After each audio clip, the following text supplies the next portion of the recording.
सम्माननीय सभामुख महोदय, सम्माननीय प्रधानमन्त्रीको आज कुरा सुनिसकेपछि कोरोना भाइरसको बारेमा मलाई के लाग्यो भने प्रधानमन्त्रीजीलाई धेरै कुरा थाहा छैन, तर थाहा छैन भन्ने थाहा छैन।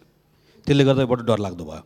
हङकङमा नेपालमा क्षमता नभएर पठाएको होइन प्रधानमन्त्रीज्यू, त्यो बेलामा रिएजेन्ट कहीँ पनि थिएन, त्यसैले पठाएको। यो सरकारले पिसिआर मेसिन 5वटा किन्यो, 5वटै चल्दैन। क्वारेन्टाइनको मापदण्ड आफूले बनाएको मापदण्ड एकपटक पढ्नु भएको छ। हाम्रो रोग प्रतिरोधात्मक क्षमता बढी छ भनेर कसले भन्यो? नेपालमा मृत्यु हुनेको सङ्ख्या कम छ भन्ने उमेर समूहको आधारमा मृत्यु भएको विश्वव्यापी सङ्ख्यासँग दाँजेर हेर्नुभएको छ। भ्रष्टाचार स्वास्थ्य सामग्रीको सूची राखेर संसदमा छलफल गर्नका निम्ति म प्रधानमन्त्रीलाई खुला आह्वान गर्छु। तयार हुनुहुन्छ सम्माननीय प्रधानमन्त्रीज्यू? जुन अवस्थामा भारतबाट नेपाली नागरिकहरू ल्याइएका छन्, ती व्यक्ति हुन् कि ती नेपाली नागरिक हुन्? ती नेपाली नागरिकका बारेमा चिन्ता गर्ने, तिनी आउँदैछन् भन्ने कुरामा जानकारी राख्ने, तिनको लागि क्वारेन्टाइनको तयारी गर्ने सम्माननीय प्रधानमन्त्रीको सरकारले हो, हामीले गरिदिनु पर्ने हो। त्यसको तयारी गरेको भए आज तिनलाई दोष दिएर बस्नु पर्थ्यो, वा आज हामी एउटा पनि कोरोना सङ्क्रमणको अवस्था नभएको वा कम भएको न्युजिल्यान्डको प्रधानमन्त्री नाचेको जस्तो हाम्रो प्रधानमन्त्री नाचेको हेर्न पाइन्थ्यो। सम्माननीय सभामुख महोदय, इतिहास साक्षी छ, नेपालमा राष्ट्रिय सहमति र सहकार्य बिना कुनै कुराको पनि सम्भव छैन। देशमा जब सङ्कट आइपर्छ त्यति बेला नेपाली काङ्ग्रेसको नेतृत्वमा राष्ट्रिय सहमति र सहकार्यबाट नै सफल भएको छ। हामी हाम्रो भूमि जसरी भए पनि फिर्ता ल्याउनु नै पर्छ। प्रधानमन्त्रीज्यू, एक्लै हिँडेर सम्भव छैन। प्रतिपक्ष सत्तापक्षसँग सहकार्य औपचारिकता मात्र निभाउनु भएको छ। खासै समन्वय गरेको देखिँदैन। एकजना सांसदलाई लैनचौर दौडाएर भूमि फिर्ता हुन्छ र? लुम्बिनीमा पुगेर धोती र टोपी पहिरनमा लगाएको नाता दिल्लीमा जीवित छ कि सकिसक्यो? यदि जीवित छ भने यति बेला नेपाली जनताले सम्माननीय प्रधानमन्त्रीज्यूले लगाएको नाताको प्रतिफल देख्न चाहेका छन्। देखाउनुहोस्, यति बेला हो, बेला यही हो देखाउने बेला। हाम्रो भूमिलाई फिर्ता ल्याउनका लागि कहाँ र कहिले कोसँग के वार्ता कहाँ पुग्यो? माननीय श्री प्रेम सुवाल। सम्माननीय प्रधानमन्त्रीज्यूसँग जिज्ञासा राख्न चाहन्छु। पुरानै सरकारको काम निरन्तरता दिनुपर्ने भए के सन् 1950 को देशघाती सन्धि यथावत रहने र राणा शासन पुनः ल्याउनु पर्ने हो? रुसमा सन् 1917 को क्रान्तिपछि जार-शाहीको पालामा भएका देशघाती सम्झौताहरू खारेज गरिएको थियो। यसकारण अमेरिकी सैन्य गठबन्धन अन्तर्गतको र नेपाललाई युद्धमा धकेल्ने एमसिसी सम्झौता खारेज गर्नु जरुरी छ। भारतको उत्तर प्रदेशका मुख्यमन्त्री आदित्यनाथ योगीले नेपालले सीमा निर्धारण गर्दा परिणामबारे सोच्नुपर्ने र तिब्बतले गरेको गल्ती सम्झनुपर्ने धम्की किन दिए? 700 वर्षदेखि तिब्बत चीनको अभिन्न अङ्ग हो। रणबहादुर शाहको पालामा भएको नेपाल र चीन सम्बन्धमा तिब्बतबारे पेकिङको निर्णय अन्तिम हुने उल्लेख छ। अङ्ग्रेजले तिब्बतमा आक्रमण गरेको बेला राणा शासनले सत्ता जोगाउन गुप्तचर र भरिया भएर सहयोग गरेको थियो। भारतले सन् 1962 तिब्बत कब्जा गर्न चीन विरुद्ध सीमा युद्ध गरेको थियो। ठुलो देश भारतले 200 वर्षसम्म बेलायती उपनिवेशवासमा किन बस्नु पर्यो? सिक्नुपर्ने होइन र? धन्यवाद। माननीय श्री दुर्गा पौडेल।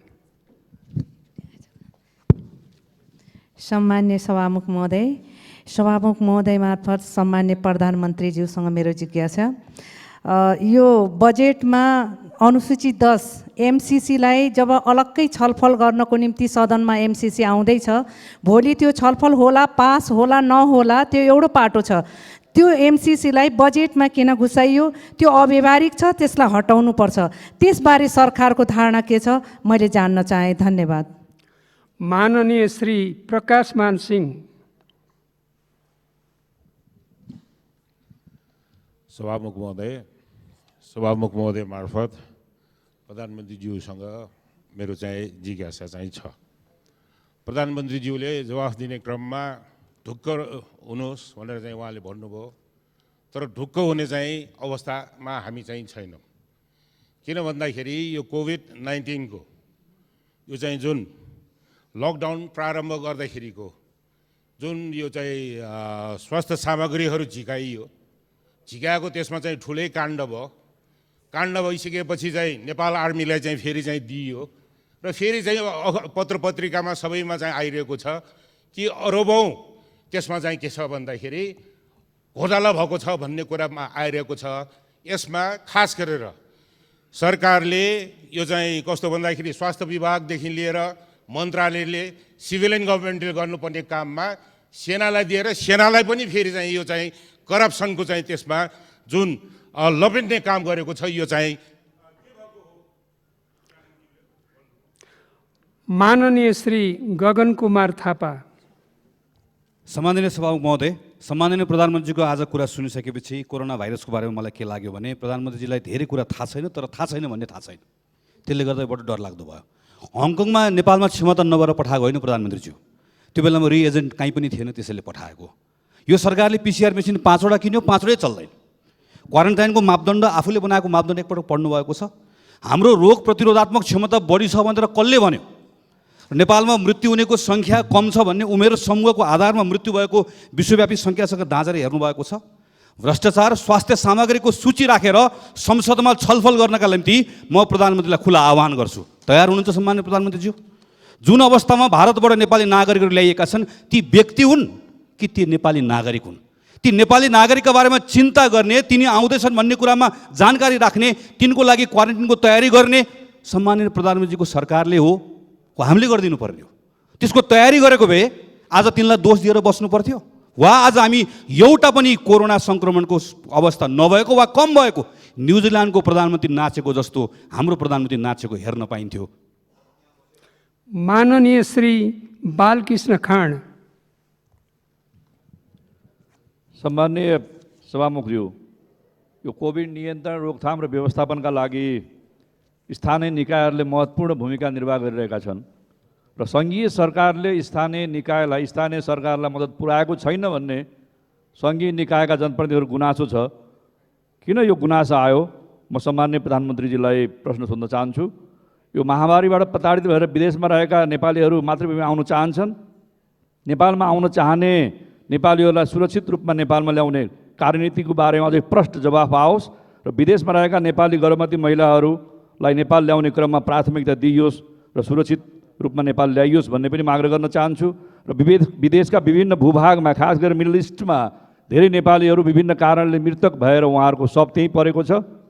त्यो शवको क्षतिगतिको लागि नेपाल ल्याउने प्रबन्ध गरियोस् र नेपाल ल्याउने क्रममा पनि कुनै चलखेल नगरियोस्। विभिन्न एजेन्सीहरूले चलखेल गरिरहेको चाहिँ पत्र पत्रिकामा आइरहेको छ। यो दुःखद कुरा हो। जसरी माननीय श्री उमा रेग्मी।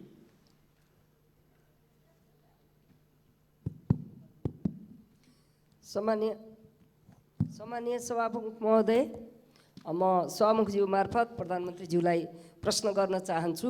मरेपछि भए पनि पिसिआर टेस्ट गरेर प्रमाणित भइसक्यो कि ऊ कोरोनाबाट मर्यो भनेपछि उसलाई अर्कै रोग थियो। हामी यहाँ बसेको सबैलाई एउटा न एउटा रोग छ, सबैलाई एउटा न एउटा रोग त हुन्छ नि।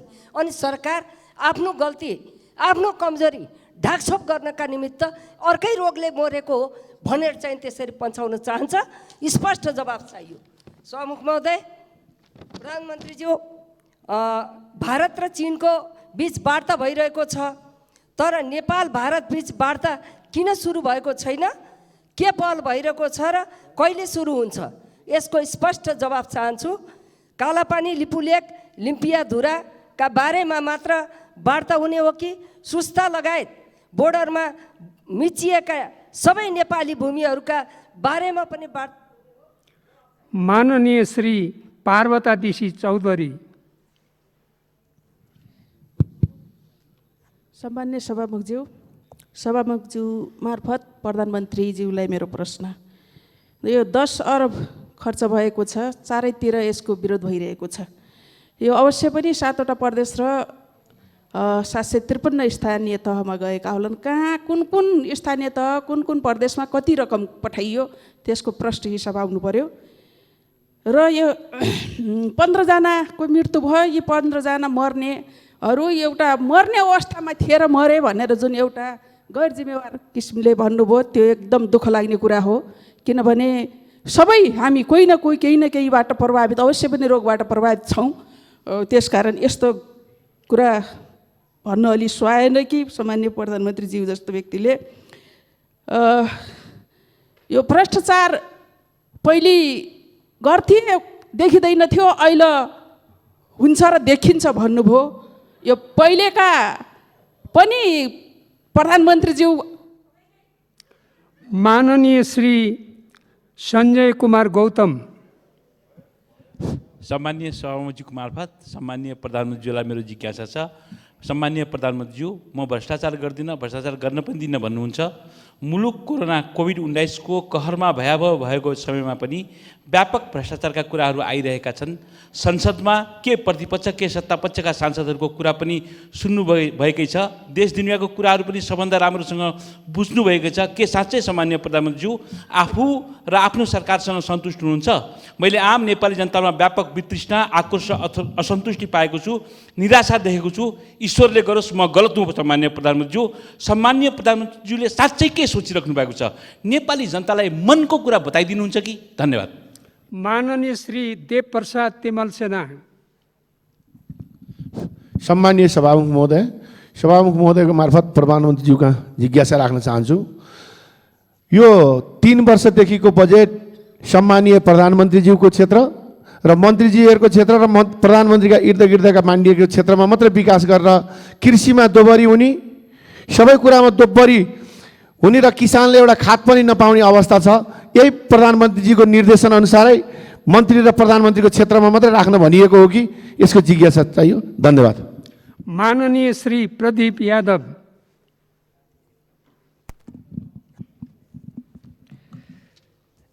सम्मानीय सभामुख महोदय मार्फत सम्मानीय प्रधानमन्त्रीज्यूलाई मेरो जिज्ञासा छ। सम्मानीय सभामुख महोदय, सरकारले कोभिड-19 नियन्त्रणको लागि 10 अरब खर्च गर्यो भने मिडियामा बाहिर आइरहेको छ। त्यो रकम, त्यति बढी रकम केमा खर्च भयो? सम्मानित सदनलाई यो जानकारी कहिले हुन्छ? र सरकारले कोभिड-19 अस्पताल वीरगञ्ज अस्पतालको पार्टको रूपमा एउटा प्राइभेट अस्पताल गण्डकको लागि बनायो, तर खर्च चाहिँ भनिरहेको छ कि स्थानीय निकायले तिर्छ।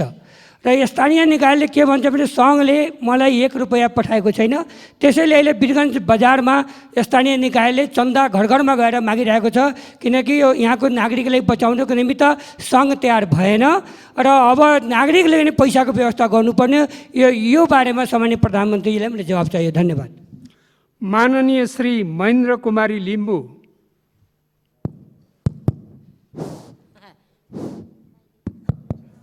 सम्माननीय सभामुखज्यू मार्फत आदरणीय प्रधानमन्त्रीज्यूलाई जिज्ञासा म राख्न चाहन्छु। म उहाँको क्षेत्रको पनि हौँ, त्यसले गर्दा आदरणीय प्रधानमन्त्रीज्यू, हजुर त डक्टर त होइन, नेतै भएर प्रधानमन्त्री हुनुभएको होला, तर यहाँ हजुरको जुन शब्दहरू सुन्दा डक्टरले नै भन्ने कुराहरू हामीले यहाँ पायौँ।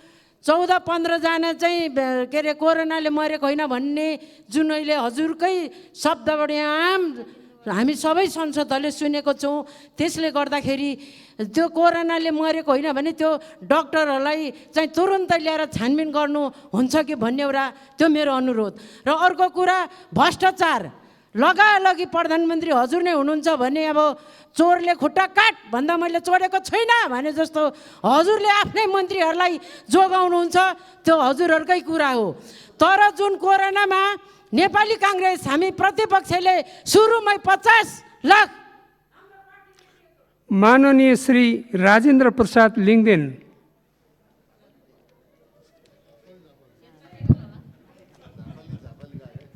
सम्माननीय सभामुख महोदय, म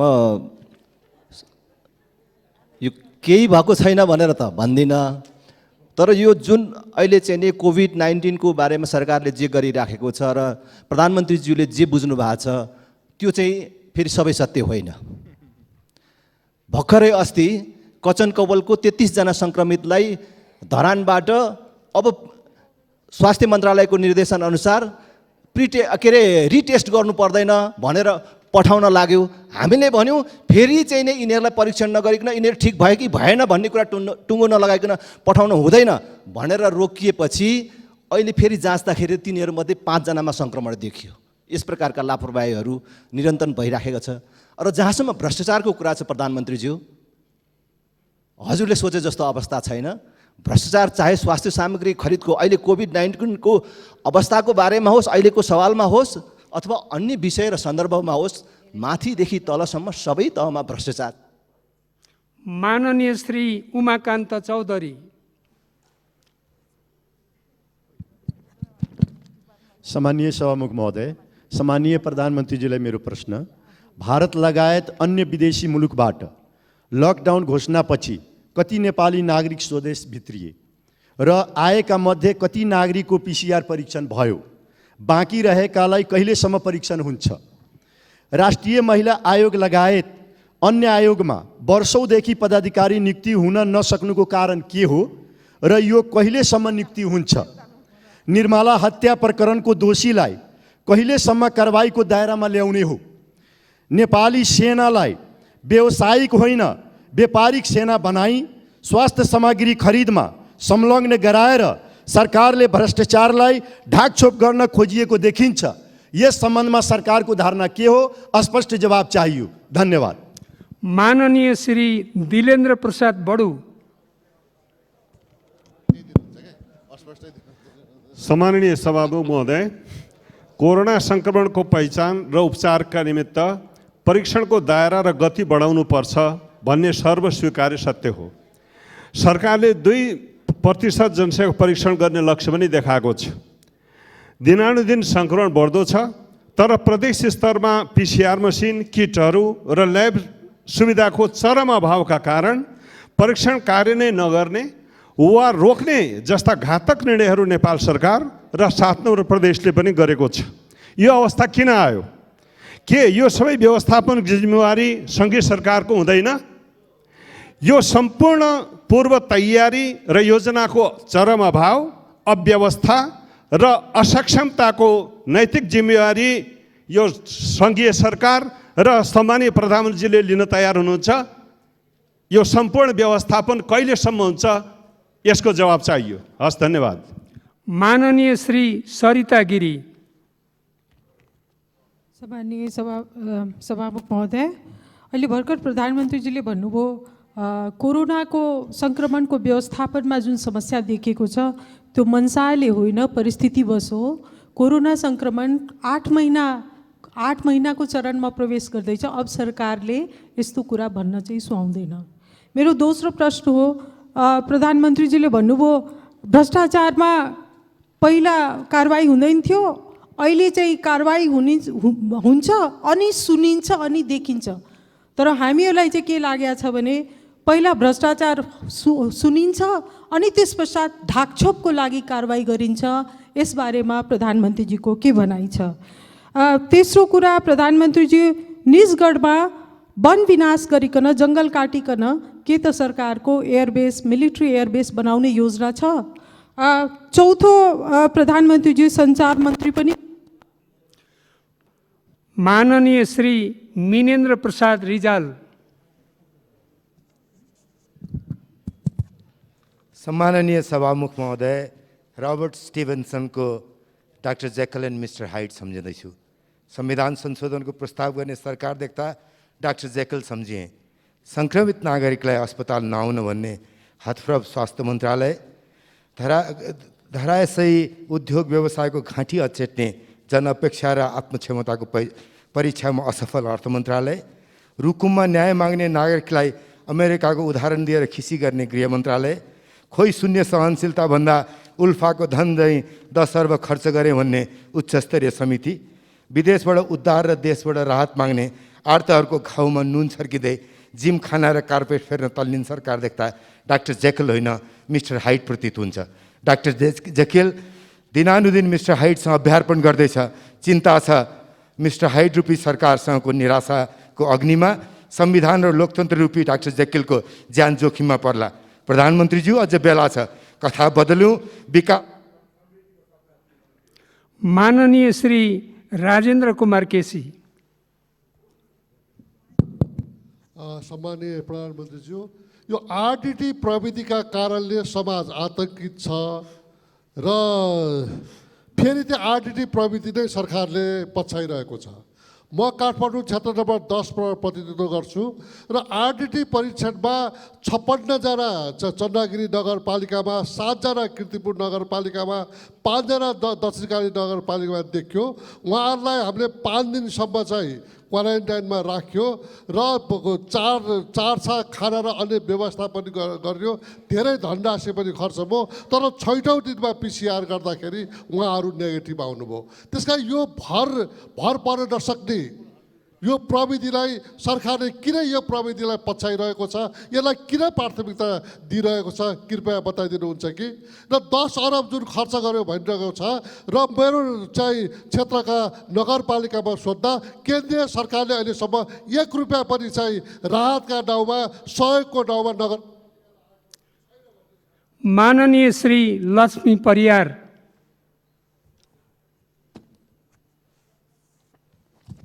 सम्माननीय सभामुख महोदय, प्रधानमन्त्रीज्यूलाई मेरो प्रश्न छ। प्रधानमन्त्रीज्यूले बोलिराख्दाखेरि रुकुम पश्चिमको नरसंहारको बारेमा केही थाहा पाउनु भएन कि त्यसको बारेमा प्रधानमन्त्रीज्यूबाट केही कुरा आएन। मृतक नवराज विश्वकर्मा लगायतका परिवारले कस्तो खालको न्याय पाउँछन्? निर्मला पन्तका दोषीलाई कहिले कारबाही हुन्छ? अब कति वर्ष लाग्छ? भारतबाट आएका मानिसहरूमा धेरै कोरोना भाइरस देखियो भन्नुभयो के प्रधानमन्त्रीज्यूले भारतबाट आएका मानिसहरू नेपाल आउन नपाउने भनेर भन्न खोज्नु भएको हो? होइन भने यो सरकारको काम के हो? भारतबाट आउनेको लागि क्वारेन्टाइनको व्यवस्था र उनीहरूलाई चेक जाँच गर्नु पर्दैन? धन्यवाद।